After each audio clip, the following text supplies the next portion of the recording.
So to me, I have to amp up to do the social media. Do you enjoy that or not enjoy that? I wish I never had to do it again, but I don't not enjoy it. Yeah. That's the thing. I have this love-hate relationship with social media. Yeah. Like, I wish I could get off of it forever. I wish everybody could get off of it forever.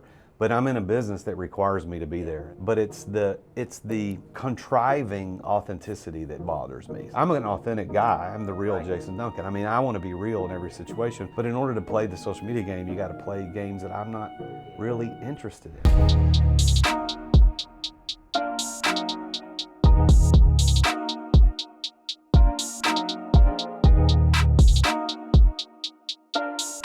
All right, welcome back to another edition of America's Coach. I'm Coach Micheal Burt here at the Greatness Factory in the Level 10 studios. And really, I like to interview people of interest. They got a big prey drive. They're doing big things in the world. And today is going to be no different.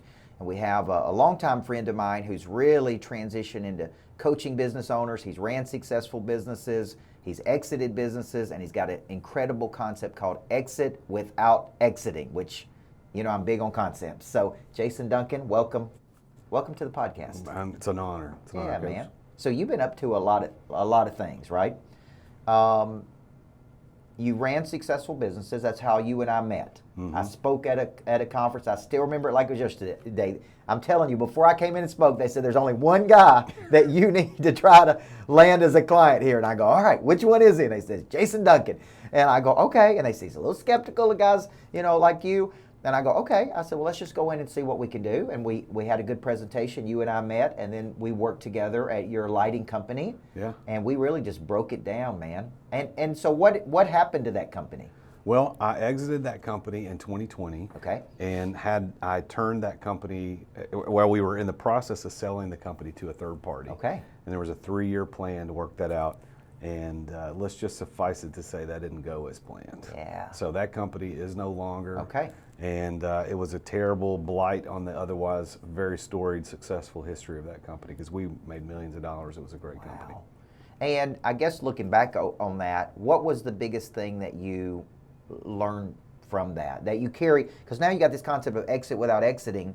Somewhere that clicked with you when you're running that company. Yeah. And I remember you and I whiteboarding it out, and we were looking at sales cycles, and sometimes it was hard to sell, sometimes it was better. What did you take with you that you carried over here into this new business that you have? Well, so when I was running the lighting company full time, I had a coach, and you know my coach because BJ Howard. Yeah, I introduced BJ that's right. to you, I think. He was one of my and unfortunately we lost BJ a few years ago. I know. But I talked to BJ about this fact that, hey, I just want to go sell the company. We have a 7-figure bottom line. We're doing really good. Let's sell the company. And he said, well, the reason you would want to sell it is the reason nobody else would buy it. And I said, what does that mean? He goes, well, because you're too involved. You are the company. If you're not here, it doesn't work. Yeah. And that clicked in my brain, says something's got to change. So over the course of the next year or two, I started working on how do I extricate myself, strategically disentangle myself from this business. Yeah. And I did it. And in the end of 2019, I made a decision. The original decision was to sell the company to my employees over a long period of time. Let them run it, and I was going to step away. Well, then COVID hit, and we did most of our work in hospitals. Right. So as you might imagine, COVID just about killed the company. Wow. Like we cash flow went to zero in 48 hours. Oh, wow. Middle of March, I was on vacation. My team called me frantic. If we don't fire 4 people today, we're going to be out of business. Okay. So that's what happened. So that changed the plan.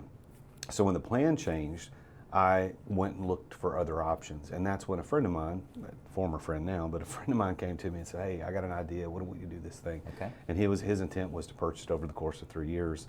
And then over the course of 3 years, they ran it into the absolute ground, ran up the debt, and just absolutely just raided it and killed it. Did that change your mindset about doing deals with friends? Yeah, or did absolutely. that, because, you know, obviously when you run a coaching business like you do, you coach and mentor people for a period of time, and then it kind of sometimes moves into a friendship, you know what I mean? And then you start doing strategic partnerships with them. Yeah. Did you walk away from that going, I'm not doing that again? Yeah, I think I was talking this morning to your group because you Yep. invited me to speak to your groups this morning, and I was talking about the fact that you got to be really, really, really careful with partnerships because I've been burned twice on partnerships. Yep. And I assume that one of those 2 partners that I'm talking about could also say the same thing about me. Yep. Right? Okay, so it goes both ways. Yep. But But the lessons I learned is I trusted, but I didn't verify. Yeah. So that's one. And I learned 10 big lessons, and I probably couldn't recall all of them off the top of my head, but I did a podcast series on those 10 big lessons. And one is trust but verify. And another one is temper your ambitions, which I think is an interesting perspective, especially for somebody like you that's all about prey drive. It's like be ambitious. But there was a guy who wrote a book back in the late 1800s, early 1900s called The 7 Rules for Life, and I don't remember his name off the top of my head, but one of them was temper your ambitions.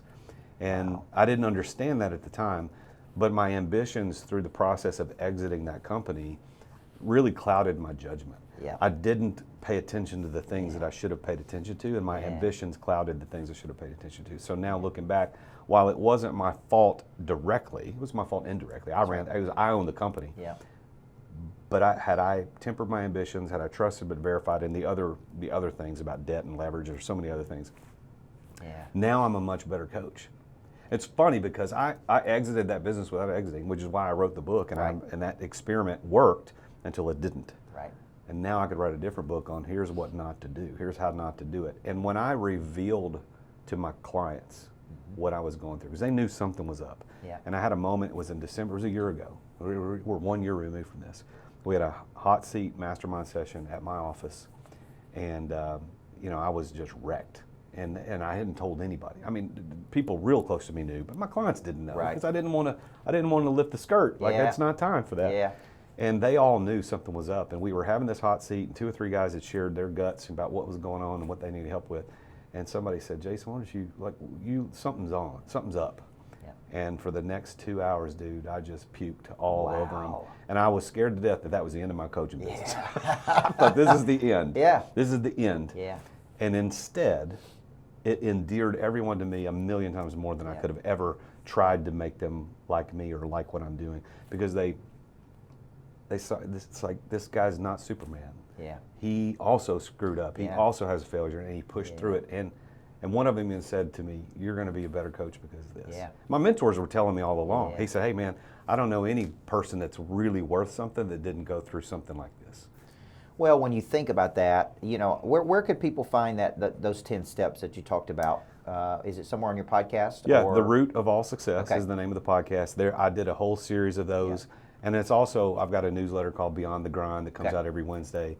And I recap that in there. And it's probably on my blog, on my website somewhere too. You can probably find it. Well, temper your ambitions. Every bad deal I've been involved in, and I've been involved in some bad deals, was because it looked like there's so much, upside, right? But there was something that didn't feel right or didn't seem right, or you know what I'm saying. And I think that's a big one, tempering your ambitions. And so I think that'd be a great one to go back and watch.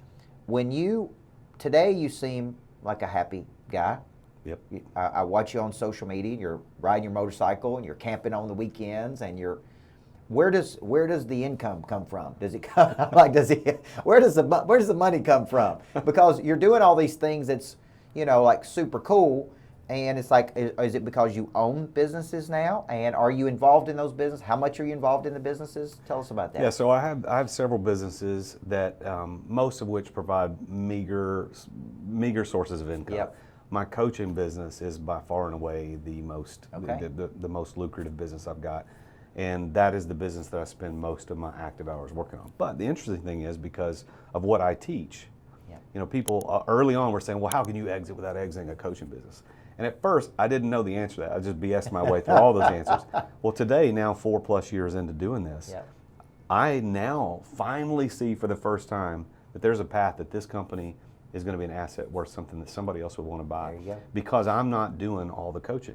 Right. As a matter of fact, I've made a decision. I'm not going to do any more one-on-one coaching. I've got clients I'm working with now, but when their contract's in, I'm not going to do any more. Now, it's $10,000 a month to work with me one-on-one. Right. That's great income, dollars and hours, but it interferes with the building of a system that's going to be an asset worth something later. Yeah. So the mastermind is going really well. We've tripled in size this year. I want to quadruple in size next year. Okay. I've got a really good team of people working with me, my assistants here today in the studio, and we've got great coaches. I've got 5 coaches on my team now. Okay. An investment banker, a financial advisor, a wealth advisor, an M&A attorney, and a mindset coach. Okay. All are doing not most of the coaching, but a significant portion of the coaching. I guess if you looked at it in overall percentage, they collectively do more than I do alone. Okay. Well, and I think there's a clear problem for the business owner, right? Because we coach a lot of $2 to $50 million business owners. Yep. And the business can really run your life, right? Especially when you're building it. And it can become destructive to a lot of things. And so I see this love-hate relationship that a lot of people have with their businesses, when really you're teaching them that they can own it, they can exit it, right, while still owning it. Yep. And if they want to sell it, they can sell it at some point. Yeah. Like, go through some of the things that you teach them as part of this, the mastermind program that you're running. So we developed a system called the XOS system. So Okay. a lot of people are familiar with EOS, Yep. the Entrepreneurial Operating System. So the OS idea is something that we're all familiar with. So I looked at, well, what kind of operating system am I teaching? Well, it's an Exeter operating system, because the name of my mastermind is the Exeter Club. So I've put together XOS, the Exeter Operating System, and it's a 7-stage system that takes people through 3 tiers of entrepreneurship. And that's what I've talked to your group today about, the 3 tiers of entrepreneurship, which is tier 1 is an owner operator, tier 2 is an owner manager, and tier 3 is the owner investor, which is what we should be aiming for. So the 7 stages of the XOS method very quickly are: the first stage is basic delegation. Stage 2 is assembling a support squad. It's getting people on your team to help out. Stage 3 is developing your A team, the people that run things. Like you talked about on my show that we recorded earlier about hiring this chief revenue officer. That's an A team member. Right. Stage 4 is systemization and automation. It's getting things running without anybody having to do them specifically. It could be anybody. You just plug somebody in and it works. Stage 5, now this is where things start going cool. This is creating a passive profits machine. Okay. It's working on ways to increase the revenue that doesn't require more hours from anybody. Okay. How do we do that? That's stage 5. Stage 6 is exit without exiting, and that's where you get to the point where the business runs by itself and you don't have to be there. And then stage 7 is when you want, you can make the big exit. You can sell, the ultimate sell. Yeah. And you've done that a few times? Yeah. And that's been good? Oh, it's been great. Okay. It's been fantastic. Now, I've screwed up, and I've also succeeded at that. Yeah. Where did you screw up? Well, I think trusting people, going back to what I talked about. So you've got that A team and that support squad. That's why they're in the first 3 stages. Delegation, A team, and support squad are those first 3 stages. They've got to be solid. If that ain't solid, it doesn't care. I don't care how good your systems are.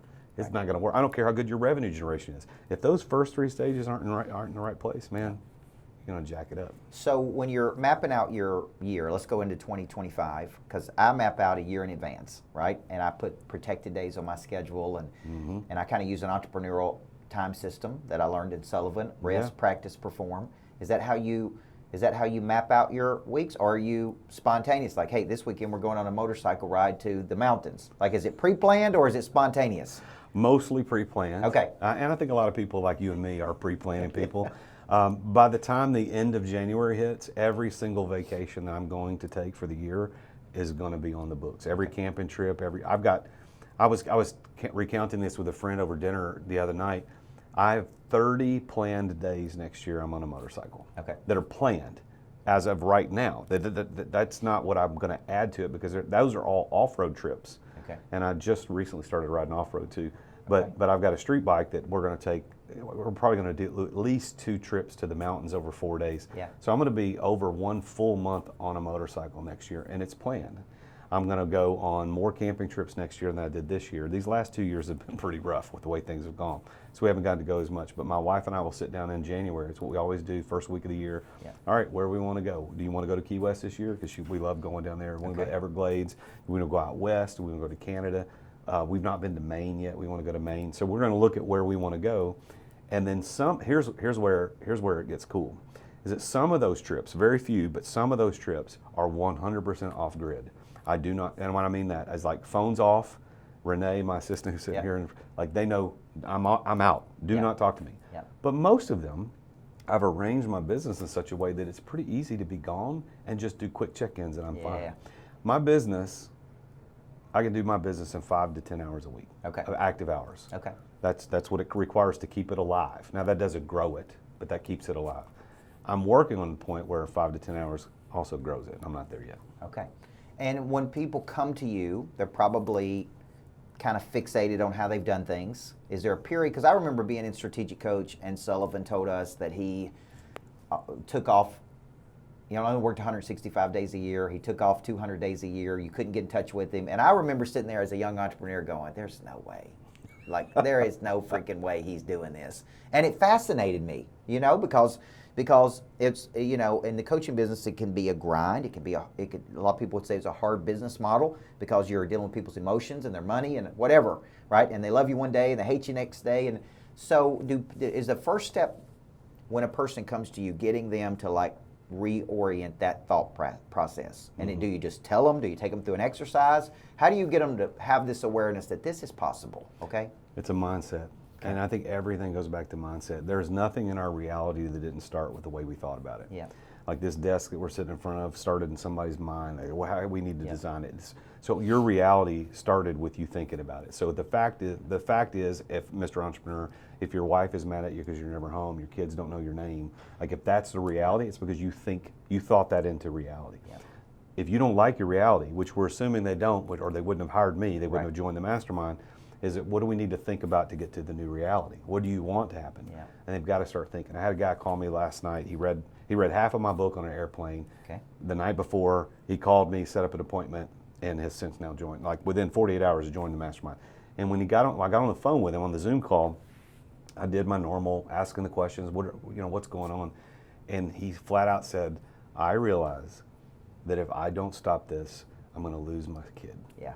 He's got 3 kids. Yeah. And one of them is a teenager, is already starting to demonstrate signs of the normal teenage rebellion is fine, but like that there's some silent resentment starting to creep up because his dad's working 80, 100 hours a week. And he goes, "I don't want that to happen." Yeah.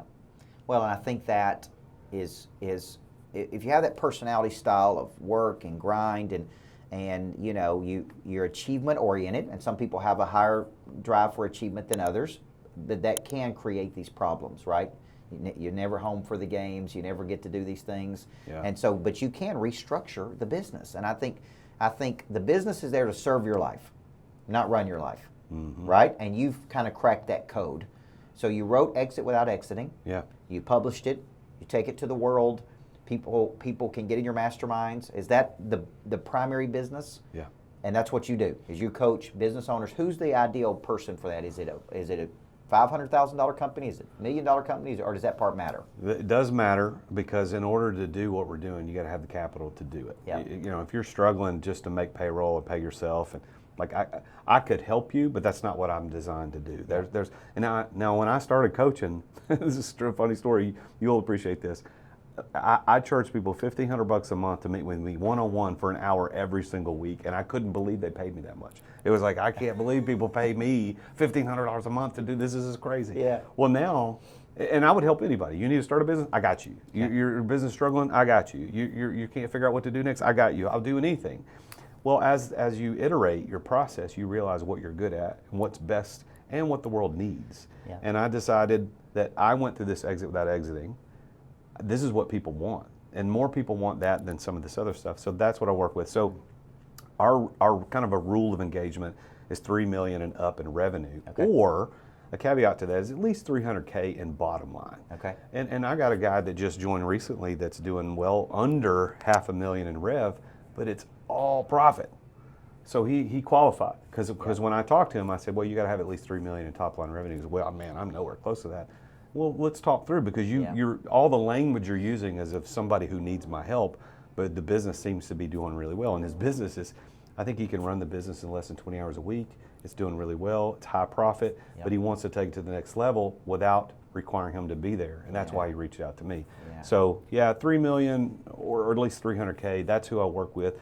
All of our clients are entrepreneurs and business owners in the United States, except for one. We just had our first international member join from the Dominican Republic. Nice. So God's got a cigar company down in the Dominican Republic, and that's kind of cool. But yeah, that's who we work with. The social media, because I see you on social. Is that something you enjoy? Because people always ask me, Coach, you're extroverted. I'm not extroverted like you are. Truth is, I'm actually very introverted. If you really know me, I'm kind of a combination, but I like a lot of personal time. I'm a creative, right? So to me, I have to amp up to do the social media. Do you enjoy that or not enjoy that? I wish I never had to do it again. Yeah. But I don't not enjoy it. Yeah. That's the thing. I have this love-hate relationship with social media. Yeah. Like, I wish I could get off of it forever. I wish everybody could get off of it forever. But I'm in a business that requires me to be there. And that's how you become known. Because I've got to get out there. Yeah. And, you know, I don't mind being in front of a camera. I actually like being in front of a camera. I like performing. Yep. I mean, I was a pastor for a long time and a teacher, Yeah. and then a business owner, and now a coach. Like, a lot of that's performance based. I'm Yeah. standing in front of people performing, Yeah. and so I don't mind that at all. But it's this contriving authenticity that bothers me. It's like Yeah. I'm an authentic guy. I'm the real Right. Jason Duncan. I mean, I want to be real in every situation. But in order to play the social media game, you got to play games that I'm not really interested in. I've got a lot of followers on social media compared to the average person. Right. But my engagement is no better than than a guy who's got 10 million followers. My engagement's the same. Yeah. Yet people look at me and go, oh, you bought followers and you're not. Yeah. I don't need you, man. Right. Go look at The Rock. He's got more followers, I think, than anybody. Right. But his engagement per percentage is probably no better than mine. Right. I don't understand why we've got these vanity metrics that don't make any difference. Yeah. I hate that part of social Yeah. media. Yeah, and I think, there's a lot of things, people always tell me on social media, you need to do something controversial, you need to, you know what I mean, like go into the locker room and yell at everybody, you know what I'm saying? Like, this is what people would tell me. I'm like, man, that's just not who I am, right? Like, this is who I am. But, in this game, in the coaching business, a lot of it is, becoming known in the marketplace. Yeah. So right now you do coaching, you do masterminds. Do you do feeder things where people can come and what I call taste the ice cream, where they can just see you coach? Is that something you plan on doing? Or, because I do like one-day boot camps and people come and there's a very high probability that they go to the next level with me once they've seen me coach versus just watch me on social media. Is that something you're going to do in 2025, or is it like, no, this is the way you get in? This is the way you get in. This is the mastermind or nothing. Okay. And I've gone through so many different iterations of trying courses or trying many things or hey, you can join the Extra Club for 90 days. Yeah. None of that has ever moved the needle for anybody. Did it make me money? Yes. Yeah. And do I want to make money? Yeah, I'm not going to do this for free. Yeah. But I realize that the only thing that moves the needle for people is a commitment. Yeah. You commit good. to join this. I know you always say, hey, Can't help I'll you help till you you commit. till you commit. Once you commit, I won't let you down. Yeah. Well, I tell people, look, it's a year-long commitment. It automatically renews every year until you tell us you don't want to do it anymore. Yeah. That's what this is about. Yeah. This is about a commitment. And if you commit, we're going to help. So doing the feeder stuff, all the marketing companies, man, you need to do a webinar, you need to do a one-day thing. I'm like, no. Yeah. Like, I've decided all that stuff is just noise in the system. I just want to focus on the Exeter Club. That's all I do, and we do it really, really, really well. Yeah. Well, that's called psychological demand for the people that are out there watching. When you pay attention. When you don't pay attention, right? That's exactly right. Well, this has been fun. Thank you for coming to the Greatness Factory. Love it. And I'm proud of your success, and you're in an exact perfect spot to, even I find myself when people call me with the problem, I go, you know what, you should talk to Jason Duncan. He's got this concept called exit without exit, and it's perfect for you because I see a lot of that. You know what I'm saying? Like people that need exactly what it is you're coaching people on. But more importantly, you're not just coaching on it, you're living it. Yeah. And I think that's a cool thing because I'll see you on those camping trips. I'm like, I'd like to go on a camping trip. But my idea of camping is a Ritz-Carlton. So you do it a little bit different than I do it, but it's like, okay, he's doing what he's telling people to do, and I like that. Yeah, well, thank you. So next steps for you, 2025. Just keep getting bigger. Yeah, grow the coaching company. Yeah, we're doubling down on the Exeter Club. I really do want to quadruple next year in membership. Yep. It's figuring out the marketing game. That's the weirdest part of this whole thing. But interestingly enough, the book Exit Without Exiting, it's been out almost. It'll be 2 years in March. It's been out, and I have more clients see me on social media or read my book and call me like organically than who respond to ads. So we got to figure something out to increase that flow because there's so many people that need this. They need this. I like to say that the Exeter Club gives kids their dads back. Wow. Because there's so many of my clients. That's a big reason. Yeah, so many of my clients. I had one client who said at a dinner about 6 months into the program, he's like, if I hadn't have done this, I would have already quit and started delivering pizzas because I was not going to lose my kids. Yeah. Well, you make me think about, the exercise I did at the end yesterday was called the successful failure. And I got that from a sermon that Jimmy Evans did about turning failure into success. And he said, the world's going to tell you that success is all these things, right? Money, prestige, power, and education, and looks, and status, right? And I wrote down the successful failure. You could be very successful in one role, but totally be failing in another role. And Covey used to say success in one role doesn't justify failure in another role, right? And I think you could say I've got a great business, but like I said, if I don't ever get to see my son's games or I don't get to see my daughter cheer, right? To me, that's failing in those roles. So I think that's really what your coaching business does. So that's a big reason to do it, man. Well, thank you. It's been a great joy and honor to lead the Exeter Club, and this is what God put me on the plan for. The Real Jason Duncan. People go where? TheRealJasonDuncan.com. Anywhere, Google The Real Jason Duncan, you're going to find me. Yeah. Well, thank you for being on the podcast today. Jason is certainly a person of interest. I've watched his career, I've watched his success, I've watched his impact. And I know a lot of people that are going to his coaching program, so you want to make sure you check that out if you're a small business owner or a big business or just getting started and you're like, this is exactly what I need. I encourage you to reach out to Jason and let him coach you through that. And I love the concept, man. The exit without exiting. All right, I'm Coach Micheal Burt, another edition of America's Coach. We interview people of interest that are doing fascinating things. They got big prey drive. They've got fascinating concepts. And they're really helping people at a very high level. We're here at the Level 10 studios at the Greatness Factory. So thank you, my brother. Thank you. And I'll live vicariously through you on the motorcycle and the camping trips, okay? All right, God bless you guys. I'm Coach Micheal Burt. Everybody needs a coach in life.